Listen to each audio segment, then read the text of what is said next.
Women who have high cortisol cannot lose weight even in a calorie deficit. Who am I? I'm Abram. I am a professional nutritionist that's helped thousands of women melt their body fat without counting calories because we fixed the root cause. But why does high cortisol lead to the inability to lose weight? First, you have to realize that the number one way that women have inflammation is because of a condition known as leaky gut. This is caused by the improper metabolism of stress hormones more often than not. So stress hormones like cortisol. There's a reason why cortisol just absolutely blew up. Is because women need cortisol in order to regulate their blood sugar. They need cortisol for energy, but too much cortisol leads to problems. Why? Because that puts you in a chronically fight or flight stage. If you're chronically in fight or flight, then you cannot get into rest and digest. If you're not in rest and digest, you don't properly digest your food. And if you're not properly digesting your food, that leads to chronic inflammation. Inflammation is water. So what happens when you retain water? You can't lose weight. And you'll know this is you because your weight will be almost exactly the same for 3 consecutive days, which is not normal. You're just walking around like a big old water balloon. But the reason for this is not because you're breaking the laws of thermodynamics. It's because you have to realize that it's not calories in versus calories out for gaining or losing weight. Like if I take a glass of water, which is 0 calories, 16 ounces of water, and I drink that, I did not suddenly magically turn that 16 ounces of water into 3,500 calories of body fat. So this is what's happening when you can eat a little bit of food, but gain 2 pounds. Like that little bit of food does not equal 7,000 calories.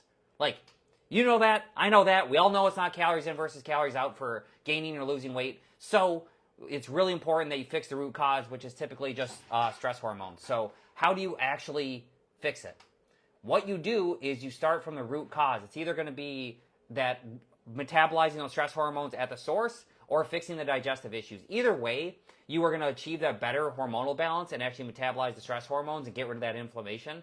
But if you have that chronic inflammation, that's what stops you from being able to lose weight. So what you want to do is you have 2 options. One, you can metabolize the stress at the source, which is in the mind, or you metabolize, or you just improve your digestion so that you don't get that leaky gut and that inflammation. So how do you metabolize it when it is up here in the brain, in the noggin, in the... what you want to do is, you have like a million different options, but the most effective ones we found after working with thousands of women throughout the years, one is nature walks.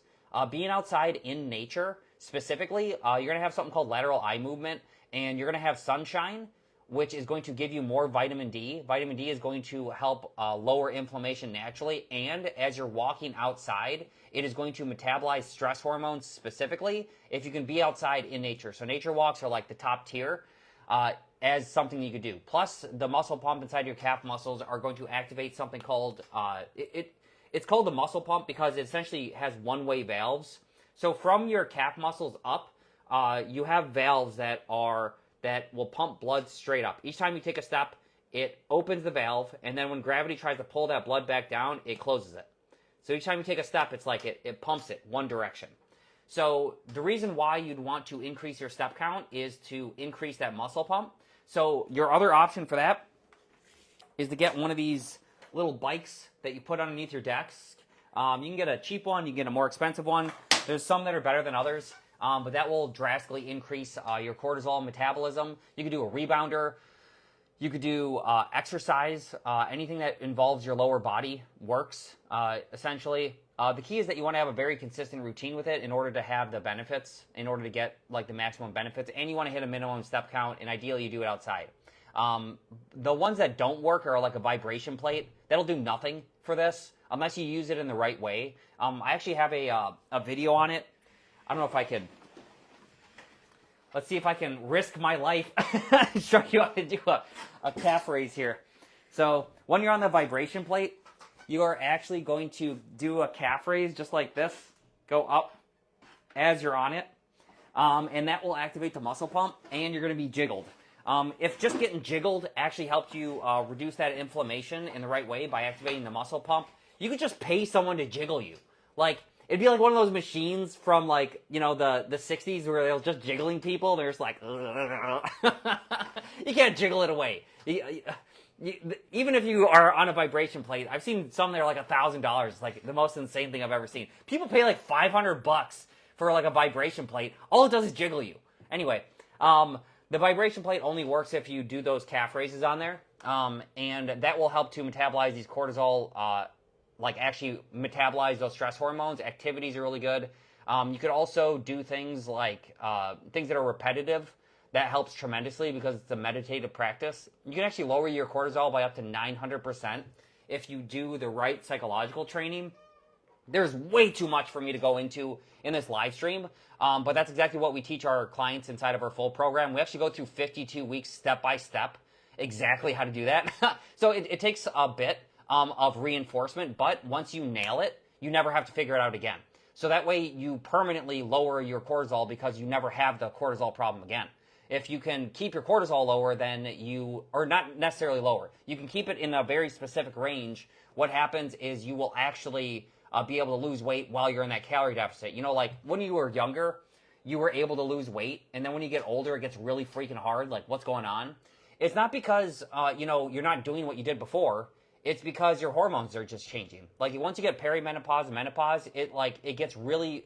It's a lot different to lose weight because you have to be so consistent with your routine and metabolizing these stress hormones. The next thing that you can do, so that's option number 1, is just metabolize it at the source. Option number 2, if you're going to metabolize these stress hormones to take off the inflammation and start losing weight, is you have to fix it from the gut. So the very first thing that you want to do is you want to start drinking water immediately before your meals. It is so, so, so important for digestion. If you don't have water before your meals, you cannot expect to have proper digestion. One of the worst things you can do is drink nothing. So I don't know who talked about it before. Someone commented before and said that they thought that you're not supposed to drink water before meals because it ruins your digestion. I don't understand why they don't just Google it. Like, just Google it. 2 seconds. Does drinking water before meals affect digestion? Just type in Google and then at the end of your sentence put in PubMed, and then you'll see actual research studies that have shown that it improves digestion. Like, look at the actual research. It's so obvious. Like, it's been out for years. Anyway, I just imagine all these people like eating this dry food going, yep, digestion's good. It's like the cinnamon challenge anytime they try to eat something.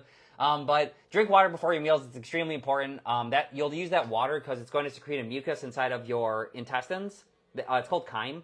And what it's going to do, it's actually going to cause it's called a whooshing effect. But what it's going to do, it's going to bind to your poop, and it is going to slow the absorption of sugar, cholesterol, and fat. If you slow the absorption, then you don't have that blood sugar yo-yo. You also prevent that leaky gut from happening. Also, that water is going to help push it through the other side. That way you have full poops, and that will help to cure that inflammation. The next thing you want to do is you want to focus on eating anti-bloating foods. So foods that completely eliminate bloating, because the bloating is a direct sign of inflammation. Or it's also called cellular fire. That's like the most in-depth one. That's the most common one for women. I probably have a link here. Let me see if I can grab it. But I have a free masterclass. Just go to my profile. Click my name. Or comment fire and you can go to it. But here, I'll put it inside here. It's right on my main profile. So just go. You can watch a full masterclass on it, on how to take off that inflammation. It's totally free. But what happens is women will do things like having protein shakes is the #1 cause for inflammation in women, because that causes bloating. If you drink a protein shake and you get bloated, you are just causing inflammation instantly. So, what are you doing? It doesn't make any sense. Especially if you're trying to lose weight, it doesn't make sense to cause inflammation. So there's a few different reasons for that, why that happens. One, you're not drinking water before you have it, because remember, you're going to get that, you're not going to have the slowed absorption of sugar, cholesterol, and fat. But more importantly, you're absorbing too much of it too fast, and it's hyper-processed and hyper-palatable. So what you want to do instead is, one, you should always eat your calories. You should never be drinking your calories if you're trying to lose weight. It's just so much easier to lose weight if you eat your calories. But the second one that will cause women to have this inflammation is easily digestible carbs. So really fast digesting carbs make it really hard to lose weight for a lot of women. Not all women. Some women actually do better with faster digesting carbs. Like my wife lost 60 pounds. She kept rice in her diet every single day, white rice, and she digested it really well. But do you digest it really well, or do you get bloated? I know if I eat white rice, I look like I'm 6 months pregnant. So it's not something that digests well for me. But eggs for me digest really well, and that's a food I could eat that is a food from nature and does really well. So the anti-bloating foods specifically are ones that are going to increase the motility inside your digestive tract and help to bind your poop together so you have full poops. That means you don't have diarrhea, you don't have constipation. So other examples of these would be red dragon fruit, probiotic kimchi. You could do kefir water. You could do fennel seeds.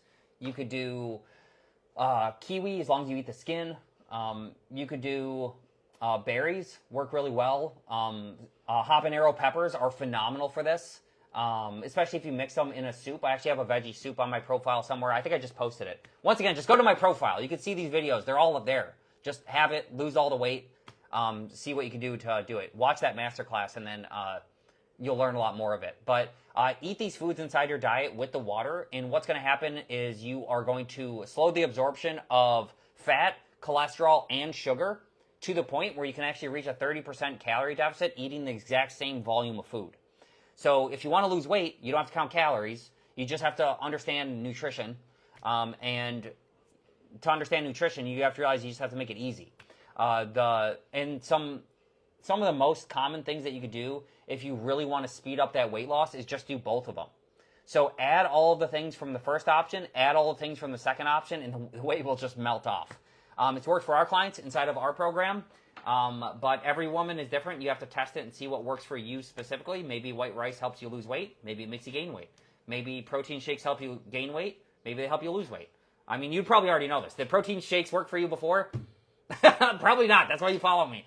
You want to do something that actually works. But what you want to do instead is you want to do something that actually works. So if you are interested in joining my full program where we can guarantee results 100% naturally without counting calories and without taking supplements, if you follow our guidance and it doesn't work and you don't see results, then you will get a full 100% refund, plus I will pay you an additional $2,000 cash back on top of the refund if joining my program doesn't work. But you need to apply. So comment info, I'll reach out, we can see if you're a good fit. But either way, I would check out that masterclass and see if you could learn a lot more and see if that is something that could help you as well. Holy crap, I can actually see questions. This is the first time I could see questions on my live stream. Does anyone have any questions? Hit me with it. Eggs are the best for energy and stress-free on the stomach. Yeah, they're best for me. They might not be best for you. You'd have to test it.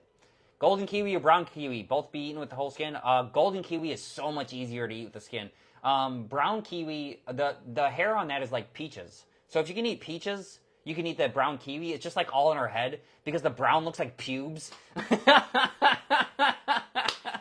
Eating little brown balls. All right, so this got off the rails. So it just tastes weird. It's weird. It's like you're eating a tennis ball or something. Like it just feels weird. But if you rinse it off, you don't taste the hair at all. So you want to make sure that you are. I like the golden kiwi because it doesn't have the hair. You get all the same benefits. Just rip off the hard part before you eat it. It's freaking delicious. I just ate like 10 kiwis this week. They're so freaking good. Any other questions? That is it. Hopefully nobody has any other questions because this has gotten off the rails. Hope you all have a great rest of your day. Love you all. Thanks for watching.